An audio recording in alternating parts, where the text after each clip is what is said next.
অনেকদিন ধরেই ভাবছিলাম ভিকি কৌশলের সাভা সিনেমাটি রিভিউ করব, কিন্তু হয়েই উঠছিল না। অবশেষে নিয়ে এলাম। ট্রেলারে ভরপুর অ্যাকশন দেখে মনে হয়েছিল স্যাম্পুলি এরকম, স্টকে না জানি কি আছে। স্টক খুলেই দেখি অ্যাকশন।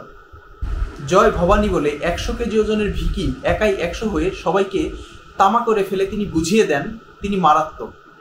পাশাপাশি যুদ্ধ চলাকালীন শত্রুপক্ষের শিশুকে মায়ের কোলে তুলে দিয়ে এটাও বোঝান যে শুধু মারাত্মকই নন, তিনি মানবিকও।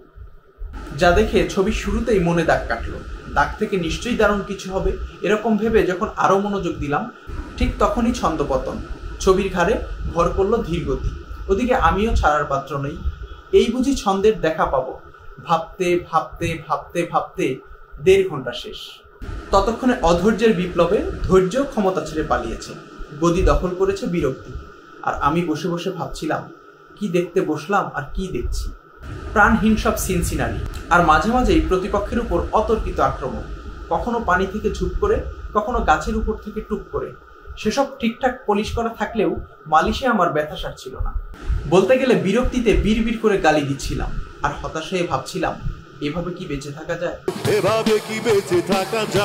কিন্তু কে জানতো ম্যাজিকটা থাকবে শেষ ঘন্টায়, যেখানে 1.5 ঘন্টা ধরে জমে থাকা বিরক্তি খেলার নাম বাবাজি বলে মায়ের ভয়ে দৌড়ে পালাবে।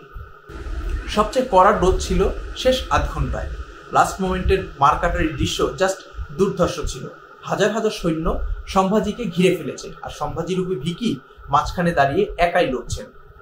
বিশ্বাস করেন, নিঃশ্বাস ফেলতে দেয়নি সিকোয়েন্সটি। যতক্ষণ চলেছে চুপ করে দেখেছি।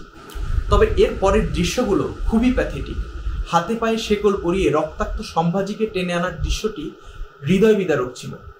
এখান থেকে শেষ পর্যন্ত কোনো অ্যাকশন রাখেননি পরিচালক। রেখেছেন ভিকির উপর অকথ্য নির্যাতন। রক্তাক্ত শরীরে লবণ মেখে দেয়া, নখ তুলে ফেলা, জিভ কেটে ফেলা।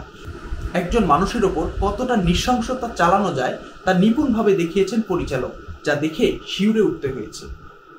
আর এই সময় ভিকি যা অভিনয় করেছেন জাস্ট দেখার মতো। হাতে পায়ে শেকল পরিয়ে আনার সময় আহত বন্দি বাঘের মতো গর্জন এখনো কানে লেগে আছে।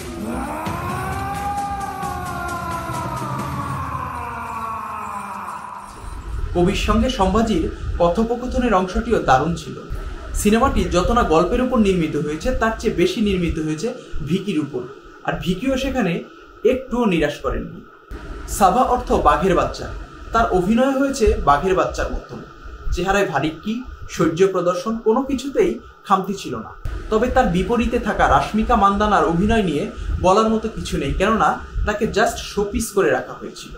তবে বলার আছে আওরঙ্গজেব চরিত্রটি নিয়ে। চরিত্রটি অ্যাক্টিভিটিস খুব একটা নেই, তাই বলে যে ডিঅ্যাক্টিভ এরকম ভাবারও অবকাশ নেই। যত না মুখে কথা বলে, তার চেয়ে বেশি কথা বলে চোখে, অনেকটা সাইলেন্ট কিলারের মতো। অক্ষয় খান্না চরিত্রটি দারুণভাবে তুলে ধরেছেন। এবার কথা বলবো গল্প নিয়ে। ম্যাড ম্যাক্স সাগার শেষ ছবিটি দেখার সময় আমার মনে হয়েছিল একটি সিনেমার জন্য সবসময় যে গল্প ভালো হতে হবে তা না। ছবিটি সাদামাটা একটি গল্পে বানানো ছিল, কিন্তু যে অ্যাকশন ছিল এখনো মনে হলে মন ভরে যায়। সাভাও সেই।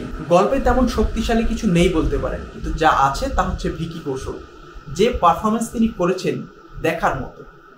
এবার পারবো আনুষঙ্গিক প্যাচাল। সব ঠিকঠাক ছিল, কিন্তু বিজিএমে হালকা ক্যাচাল ছিল, কানে লেগেছে। এছাড়া এডিটিং, কালার গ্রেডিং সব পারফেক্ট ছিল। সেটেরও জবাব ছিল না। সব মিলিয়ে বলতে হয় সাভা সিনেমাটি ভিকি কৌশলের ক্যারিয়ার আরো এক ধাপ সামনে এগিয়ে দিল।